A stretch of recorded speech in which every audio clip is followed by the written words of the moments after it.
اعوذ باللہ من الشیطان الرجیم بسم اللہ الرحمن الرحیم اللہم صلی علی سیدنا و مولانا محمد معدن الجود والکرم علی آلہ وبارک وسلم۔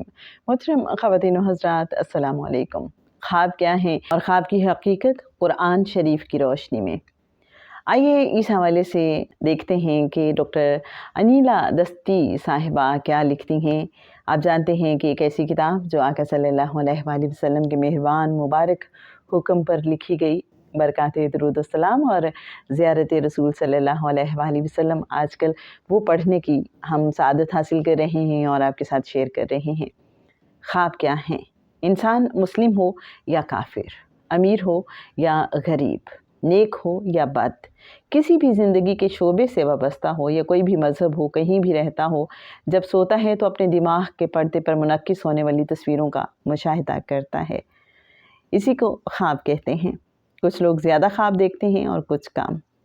خواب کی مثال اس طرح ہے جیسے انسان ٹی وی کے اسکرین پر بے جان صورتوں کو متحرک دیکھتا ہے، اسی طرح سوتے وقت دماغ کے پردے پر بھی پسند ناپسند عجیب و غریب واقعات کا مشاہدہ کرتا ہے، کبھی پہاڑ پر تو کبھی زمین پر تو کبھی آسمان پر تو کبھی جنت میں، کبھی دوزخ میں، کبھی اپنے زندوں کے ساتھ تو کبھی وفات شدگان کے ساتھ کلام کرتے ہیں، وغیرہ وغیرہ۔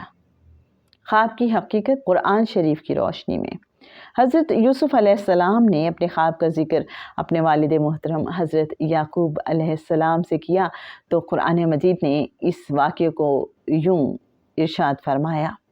سورہ یوسف آیت نمبر 4 تا 5۔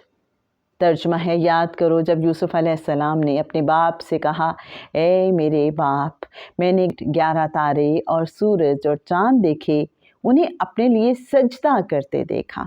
کہا، اے میرے بچے، اپنا خواب اپنے بھائیوں سے نہ کہنا، وہ تیرے ساتھ کوئی چال چلیں گے۔ بے شک شیطان آدمی کا کھلا دشمن ہے۔ پھر خواب سچ ہوا جس کا ذکر قرآن مجید میں اس طرح ہے۔ سورہ یوسف آیات 100 اور 101 ترجمہ ہے۔ اور اپنے ماں باپ کو تخت پر بٹھایا اور سب اس کے لیے سجدے میں گرے، اور یوسف علیہ السلام نے کہا، اے میرے باپ، یہ میرے پہلے خواب کی تعبیر ہے، بے شک اسے میرے رب نے سچا کیا، اور بے شک اس نے مجھ پر احسان کیا کہ مجھے گاؤں سے لے آیا، بعد اس کے کہ شیطان نے مجھ میں اور میرے بھائیوں میں ناچاکی کرا دی تھی۔ بے شک میرا رب عز و جل جس بات کو چاہے آسان کر دے، بے شک وہی علم و حکمت والا ہے۔ اے میرے رب عز و جل، بے شک تو نے مجھے ایک سلطنت دی اور مجھے کچھ باتوں کا انجام نکالنا، خوابوں کی تعبیر سکھایا۔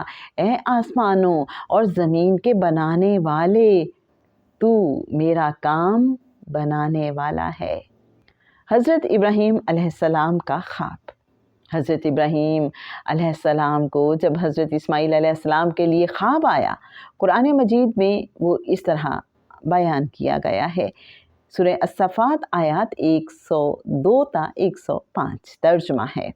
پھر جب وہ اس کے ساتھ کام کے قابل ہو گیا، کہا، اے میرے بیٹے، میں نے خواب دیکھا، میں تجھے ذبح کرتا ہوں، اب تو دیکھ تیری کیا رائے ہے؟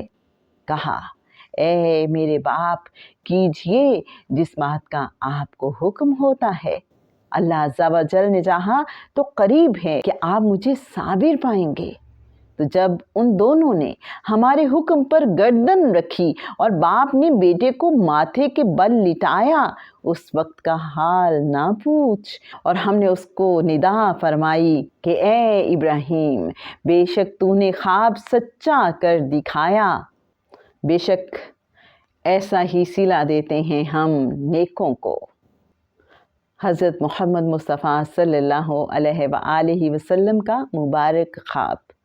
فتح مکہ سے پہلے حضرت صلی اللہ علیہ وآلہ وسلم نے ایک خواب دیکھا جس میں فتح مکہ کی پیشن گوئی تھی۔ جب مکہ فتح ہو گیا تو اللہ کریم نے قرآن مجید میں یہ آیت نازل فرمائی، لَقَدْ صَدَقَ اللَّهُ رَسُولَهُ الرُّؤْيَا بِالْحَقِّ۔ سورہ فتح آیت نمبر 27۔ ترجمہ: بے شک اللہ عز و جل نے سچ کر دیا اپنے رسول صلی اللہ علیہ وآلہ وسلم کا سچا خواب۔ جناب، یہ کچھ خوابوں کے حوالے سے بات ہوئی کہ قرآن مجید میں کن کن خوابوں کا کس کس انداز میں تذکرہ ہے۔ خوابوں کے بارے میں آقا صلی اللہ علیہ وآلہ وسلم نے کیا فرمایا، اس حوالے سے انشاءاللہ نیکسٹ ایپیسوڈ میں بات ہوگی۔ پرسوں ٹھیک 4 بجے انشاءاللہ آپ سے ایک بار پھر ملاقات ہوگی۔ اس روحانی اور نورانی سفر میں ہمارے ساتھ رہیے۔ اللہم صلی علی سیدنا و مولانا محمد معدن الجود والکرم وعلی آلہ وبارک وسلم۔